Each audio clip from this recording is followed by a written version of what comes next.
was going before.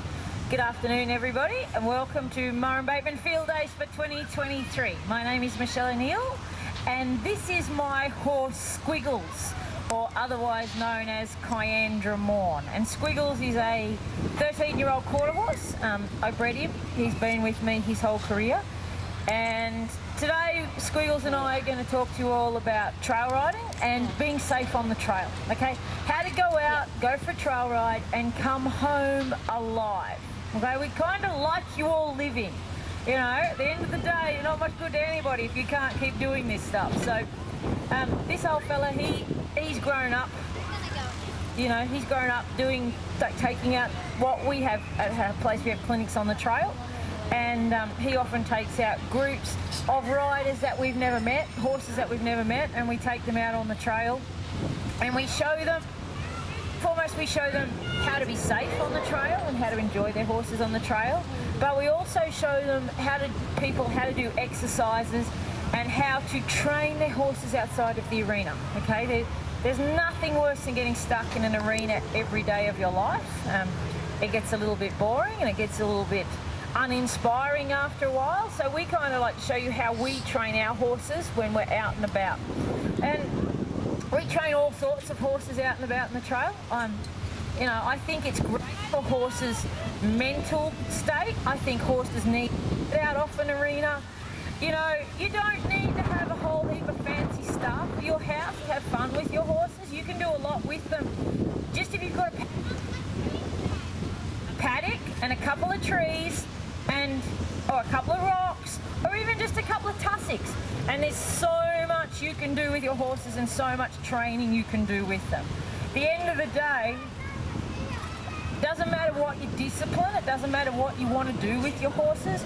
If you don't have a horse that's willing, soft, and communicates with you, you haven't really got a horse that you can have fun with. And, you know, I'm in my job, discipline doesn't worry me. I don't care if you're an Olympic dressage rider or if you're a trail rider or a team penner or what you want to do. Everybody should be able to have fun with their horse. And everybody should have a horse that's soft and responsive and does what they want to do. And what that does, if you have a horse that's soft and responsive and a willing partner, you know, you can go and do any event that you want. You can go and have fun with your horse. You know, I was talking to one of my clients here earlier today, and he went and did his first ever team sorting last weekend. Now, his horse, I actually bred his horse has not worked cattle since he left my house as a probably 3-year-old. Okay, he hasn't done anything with cattle. And because this horse is broke and he's well trained and he knows how to move his body parts, which is a lot of what we're going to talk about, our friend could go out and he could go to this team sorting on the weekend and he had a whale of a time. Okay, he really enjoyed himself. His horse was well behaved and he got to do what everyone else was getting to do with a horse that has not seen cattle for probably 4 years. And you know, trail riding is one of those interesting things. Like if I come down here on a normal day and use the arena, you know, there's a fence around me and it's all very controlled, and sure, someone might drive through, but I'm very safe. Okay, the chances of an echidna or a wombat or something running through the arena here are pretty small. But if you go out in the trail, that's all the random stuff you're going to come across. You know, we have one horse at home that is absolutely terrified of wombats. And if you've ever been to our place, we live at 1,200 metres, so, you know, we've got some beautiful country, but I've also got a lot of wombats. So if you're out riding this horse and he comes across a wombat, he's going to let you know that he's not very happy about it. So, you know, because we've done a lot of foundation work with him and a lot of work on the trail when he's been comfortable, if he comes across a wombat, everybody's going to be safe, whereas riding him's going to be safe, because at the end of the day, he's respectful, and we've worked him on the trail when things are controlled. And this is something, if you watched my demonstrations earlier today, I talked a lot about how, you know, when you're out on the trail, it's a bit like me. There's a lot of things I can't control. If I had not done the proper work with this horse in a controlled environment when everything was in his favour, and I brought him here today, it'd be just like me having never ridden him outside of the arena, and then the first time I take him on the trail, I take him and ride him in the Arboretum in Canberra. Now, if any of you have ever ridden around the Arboretum in Canberra, it's amazing. I highly recommend it. It's a heap of fun. Put your horses in the yard, go in and have lunch, do all the cool stuff. But I wouldn't do it on a horse that you can't Okay, I wouldn't do it on a horse where you can't have an idea of how your horse is going to react to things, because at the Arboretum in Canberra, you will have push bikes, you will have walkers, you will have cars, you'll have all that stuff going on. So, you know, and you cannot control those bike riders coming through at 95 miles an hour. So if you're going to go out on the trail, it doesn't matter. It's just like everything else. If you're going to go out on the trail, make sure your foundation work is solid. Make sure you do a lot of your training in an environment where you know what's going to happen and where you're safe. And then when you go out and you're on the trail, if something goes wrong, all that foundation is there, and you can go back to that foundation and you can both come home safely. Okay? Now, if you are nervous about riding on the trail, if you are uncertain about your ability to ride out on the trail, I would really, really, really recommend that you pick very carefully who you ride with. When we do our clinics on the trail at home, you know, we only travel at the capability, at the speed of the slowest person. You know, there's no galloping out across the paddocks at my place at a clinic on the trail, because I have people who are inexperienced, I have horses that are inexperienced. So I will never put a rider in a situation where they're going to feel unsafe. And that goes for you too when you're riding with friends. You know, there's no good going riding with that person who wants to gallop across every paddock. Okay, because what will happen is your horse will get upset, you will get upset, and you'll both end up having a negative experience that then you have to go away and fix. So be very conscious when you're going riding, and it might even be riding on the trail, you know, could be just riding around the reserve here. Make sure you're aware of the person that you're with, make sure you're aware of how safe that person is, make sure you're aware that, especially if you're nervous, that the person is aware of how nervous you are, and make sure they're going to work with you. And if that person that you want to go riding with won't do any of those things, find somebody else to ride with, okay? It is not worth you or your horse getting hurt or your confidence getting shattered simply because you picked the wrong person to ride with. So, what happens when we go out on the trail? Okay, what tends to happen is, and let's say I'm just going for a ride out in the paddock somewhere, and I might have a friend with me or whatever, and what happens is we get riding along and we just sit there and we do nothing, and we start yapping and we look around and we're enjoying the scenery, and we stop communicating to our horses. So have you ever had a horse that is beautifully behaved, you're doing something, and then you take it out on the trail and it starts leaping and jumping there and it starts shying and looking at everything? Well, the problem isn't your horse, the problem is you.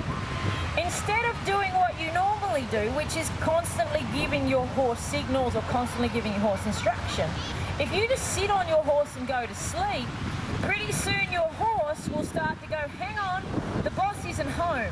Hang on, there's nobody steering the ship.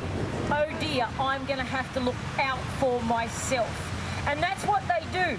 When they start shying and jumping around and carrying on the trail, what it is they're not doing it to ruin your day. They're not doing it to make your life difficult. They're doing it because they've gone into defense mode. They're doing it because they've gone, oh dear, there's things going on about here that I can't control, and my human isn't looking out for me, so I'm going to take over.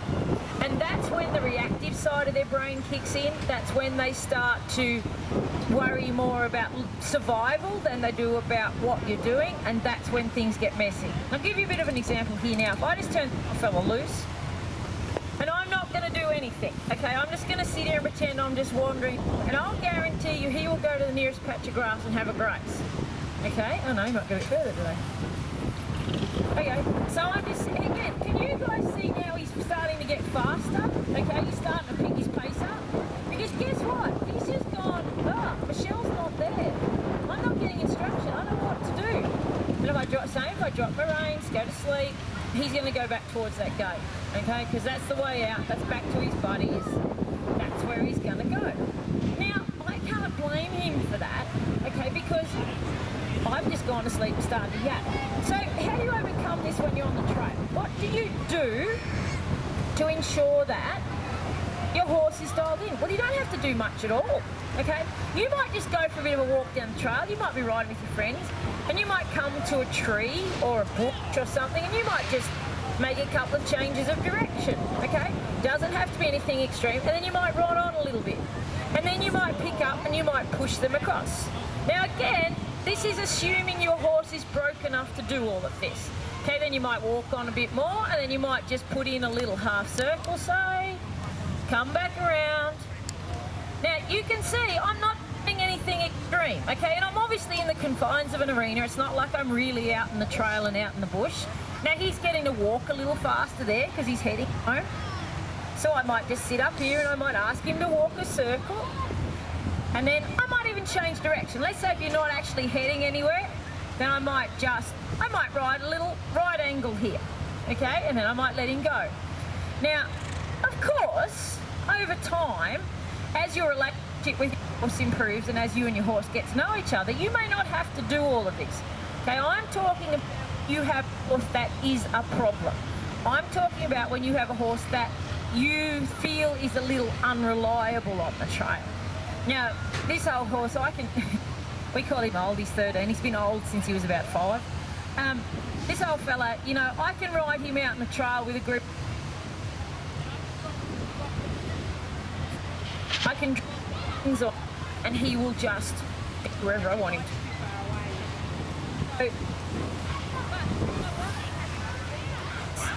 He's not always been this way, and there was a time in his career when I actually had to work with him to make him do stuff, okay?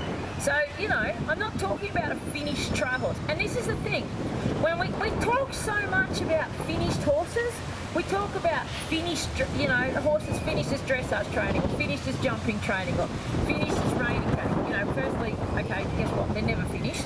Okay, their training is never done. There's always something to tweak and something to work on. But if we're talking about a finished trail horse, we're talking about a horse like him, okay, that I can ride over bridges and you know, through crossings and around bikes and all that stuff, and he won't worry, okay? So you can get a horse that you can relax on. It's just going to take a bit of time. And of course, you know, you might decide while you're out move your horse's body parts around, okay? You might decide that you actually want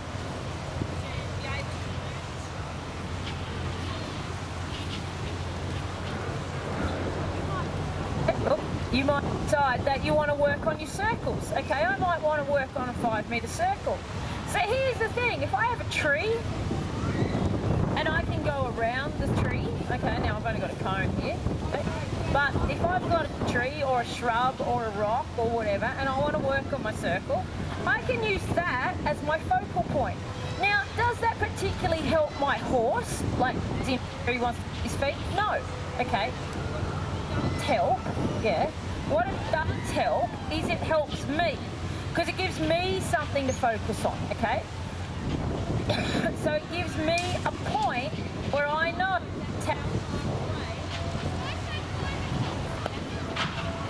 away from that tree, okay?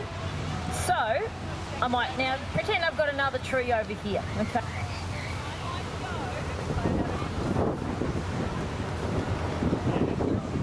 Another circle over here around this tree, okay? So I might go to here, right around here, okay? And then again, it's not particularly helping my horse, okay? The tree is not a particular concern to the horse, but what it helps me. It gives me a focal point, okay? It gives me something that I can use as a bit of a barrier. So, you know, you've been out for a bit of a ride, you know, you've started to do, you've ridden circles, you know, you've gone on, you've pushed your horse across from one wheel track to the other if you're following a track, then you've let him relax, then you've gone around a tree on the outside, then you've gone on a bit more, and your horse is relaxed, okay, it's going really well. So guess what I would do then? I would actually let my horse travel along. Okay, I would then take the pressure away. I've done a little bit of that foundation stuff. I've established that, you know, I want him to move here and I want him to move there. Then I just see what happens. Okay, I'd let it go. Now, if you feel your horse starting to get a little tense again, if you feel your horse starting to get worried, if you feel your horse starting to look at things, that's when you go back to doing all that stuff again. Okay, that's when you go back to, oh, you know what, I'm going to ride a circle here. Oh, I'm going to ride another circle here. Okay, I'm going to you know, go across here and then push his hindquarters across. Going to go over here and push his shoulders across. Okay, that's when you start doing all that stuff again. And it's just like any horse training you do. You need to do the training and then you test it. And then you do the training and you test it. If it goes wrong, provided you've got that good foundation under it, you just go back to your foundation, okay? But you don't have to go, oh my God, my horse has to be perfect the whole trip. Or, oh my God, you know, if my horse jumps around, I'm going to panic. All you need to do is go to and from your training. And eventually what will happen is your horse will become more consistent. Your horse will become better at being focused on the fact that you're just going for a ride, okay? Now, if you want to work on actually moving your horse's body parts around, okay, and you find, let's say for example, you know, you find it hard to back your horse up, okay, you find that your horse is difficult to back. Well, you know what, while you're out in the trail, find a gate, okay, and open the gate and close the gate, move your horse around. Or you can just walk up to the gate and then ask him to back. Because guess what, if you have trouble backing your horse up and they have a physical barrier in front of them, suddenly backing up becomes easier. Okay, so if I ask him to step up to here, technically he can only go left or right or back. So if I close, if I close the left rein and the right rein, and if I close it, I just mean like that, like this now, and then say, okay, now I want, and use my feet, ask him to go back, he has no other way to go. Okay, now, obviously he can back up, okay, he knows how to back up, but you might only get one step. One step's fine, okay? One step is absolutely fine to start with. So then, you might go, okay, I'm going to wander off. So this is what I would do. If I had a horse that couldn't back up, I'd then go for a bit of a walk, go do some circles, just relax, and then ride back to my fence again, and let him stop. Okay, no stress there. I haven't created any tension, I haven't upset him, nothing's go wrong. Now, close down so he can't go left or right. Apply a little leg pressure, ask him to back up. When he backs up, release. Okay, there's his reward. And then go off and repeat.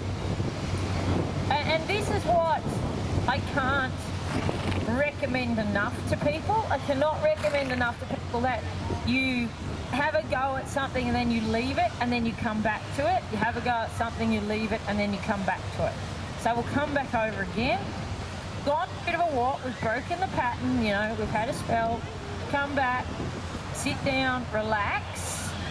Okay, now again, give him a moment and then ask him to step back. Okay, sit and relax. Then wander off again. You know, there's your classic most scary thing ever you'll see on a trail ride, push bike.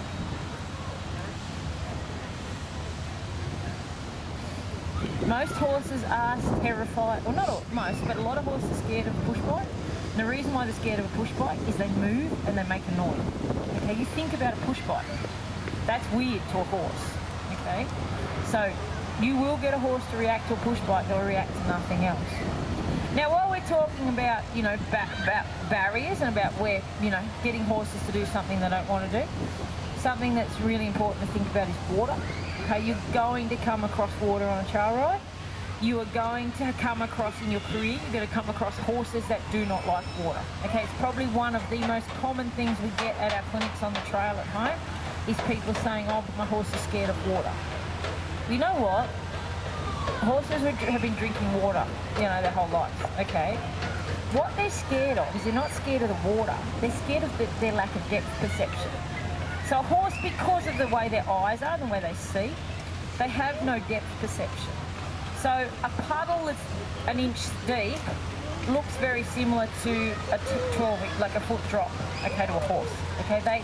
So they have to trust you to understand that it's, you know, it's okay to put their feet in the water. Because what happens is when they put their feet in the water, they're not entirely sure how far they're going to go down. So that's why if you've ever ridden horses up the mountains, you'll often come across horses that have been ridden up the mountains and they have been like okay with water crossings, and then they come across some of those deep creeks up there and then they panic. It's because they don't know how deep it is. They know it's not normal, but they don't know how deep it is. And our country, on our actual place, we haven't got many of the deep creeks, but we have a bit further out.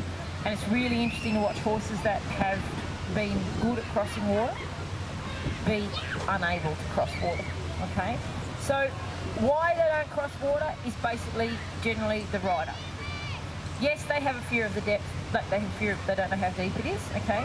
Remembering a horse is a prey animal, they've evolved over tens of thousands of years running away from everything that's scary and not putting themselves in scary situations. It's why horses don't like horse boats, okay? Because a horse boat is a small, enclosed, rattly, noisy, windy thing, and it takes away their ability to flee. It takes away their ability to run, so therefore they feel threatened. That's why they don't like walking in there.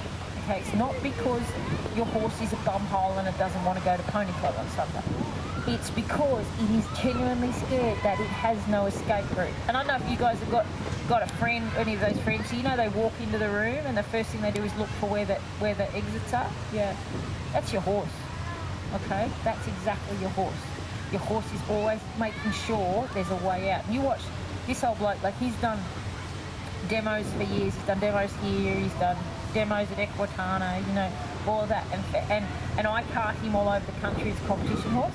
And you still watch him, he will still look around and watch for what's going on. Okay, so it never comes out of them. Okay, he's 100% performance bred. You know, he's not like the Brumbies that were in here before. Okay, he's bred to perform. Okay, not to survive. But he still has survival instincts in him. And you would expect the Brumbies to have survival instincts, but this old horse has it too. And that's why even good horses like him will sometimes have an aversion of water. So let's say our little line of colours here is water. Okay, obviously they don't like me making big colours. So what do you do if you have water? And at our place we have these beautiful dams, which are like long and low and shallow, so horses can actually, you can ride them in, you know, up to their girth and for ages. That's great. But you know, if you've got somewhere like that, that's perfect. Okay, that's what I would recommend. Little narrow creek crossings can be difficult. Otherwise, if you've got a river that's like shallow and wide, that's really good too. A solid base is important, because if your horse feels the base shift underneath them, they will panic. And what you'll start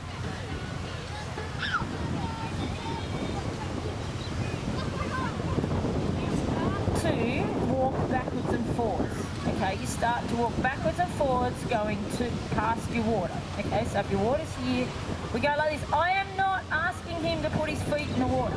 Okay, I have at no stage said to him, please put your feet in the water. All I've done at this stage is say, this is water, we're just going to go backwards and forwards. Now, if any of you have ever done any float loading training with a horse that doesn't want to load in the float, one of the techniques that you can use for that is to make outside of the float where the hard work is and inside the float the nice place to be. So this is essentially what we're doing here, okay? Now you can see I am not, and this is actually how I would do it. If you came to my house and you had a horse that didn't want to go in the water, this is at the speed exactly what I get you to do. I just get you to walk backwards and forwards, okay? Just like this. And then what I'll do at some point is I'll actually ask you to take a turn a little closer to the water, okay? And you might get 1 foot that goes in the water. Well, guess what you do? You relax, okay? I was a little slow there. I should have asked him to stop, but that's okay.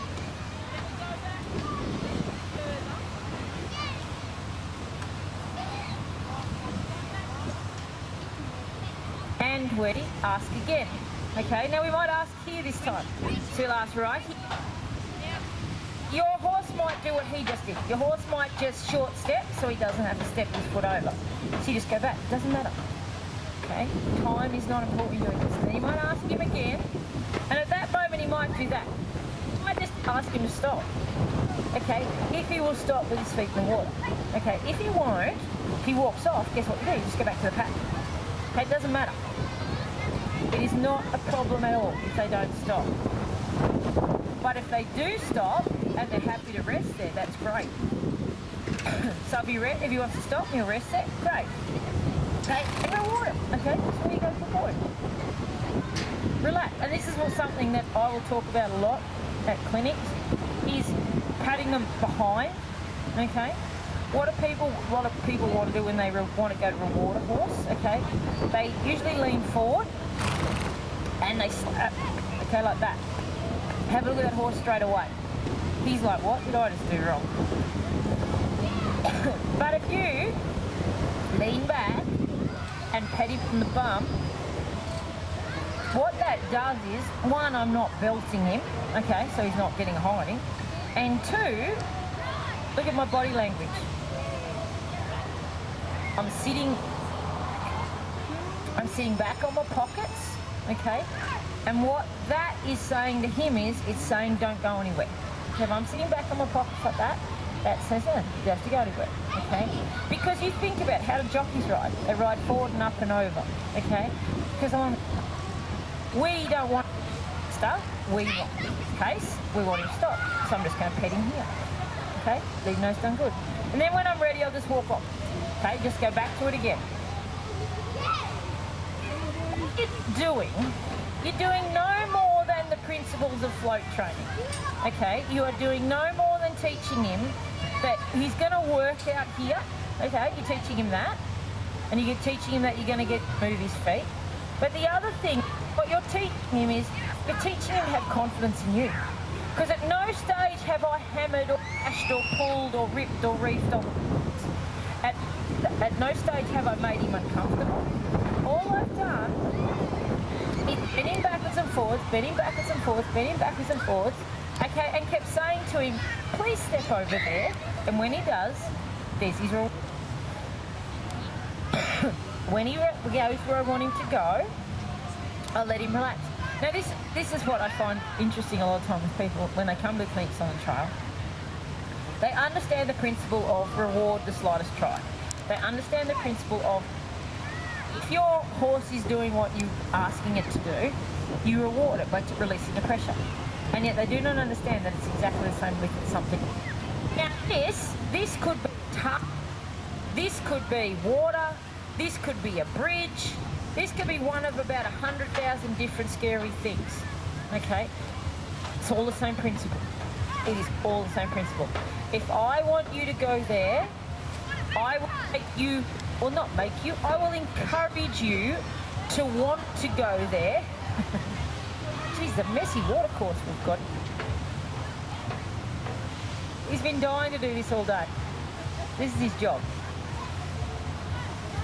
You're a good help. See? You got applause. Okay, so I'm just saying, here you go, now here we go. There we go. Now we rest. I have a mate in his horsemanship clinics. One of the things he does is he has like taller cones than this. And he gets you to knock them over with your horse, and then you've got to get the horse to stand on them to bring them back up. It's hysterical to watch, eh? I've only ever done it once, but he does it quite a lot, especially with kids. And it gives them something to focus on. So that's it. That's as simple as, okay? And you know what? By doing it that way, sure, I've got my horse to stand in water, okay, and that's fantastic. And that then means my horse will, you know, go on to do all sorts of things. Squiggle says you're strange. But, you know, what I've also done is I've actually taught that scary things are okay, okay? I've taught my horse that no matter how scary life is, no matter what goes wrong, I'm not going to hurt him, I'm not going to scare him, I'm not going to harm him, and there's always a way that we can work through this kind of stuff. So, you know, that's just a few little tips and tricks as far as, you know, how to make riding safe, how to make it fun. You know, once you can do all this basic stuff, you can do anything. And I tend to find the horses that have had a lot of trail work, like a lot of work up. I ride my young horses in the bush a lot because it gives them so much more to think about. I love the fact that when we're up the bush, they've got to think more about where their feet are than about every other scary thing that they think might be going on in life, and I love to use that to my advantage. So, but look, there's a heap on our YouTube channel. There's a heap more videos. There's, you know, we've got heaps of resources out there. You know, please feel free to use them. You know, we really want people to go out and have fun and enjoy trail riding more, because I think that's one of the really sad things for a lot of people is that they're actually scared of getting out in the trail, and I think you can just have so much fun. And your horse, you know, your horse is so much more mentally stimulated. No, it's 30 minutes. Your horse is so much more mentally stimulated. You would not believe how fast these horses learn that they're 30-minute, Deb.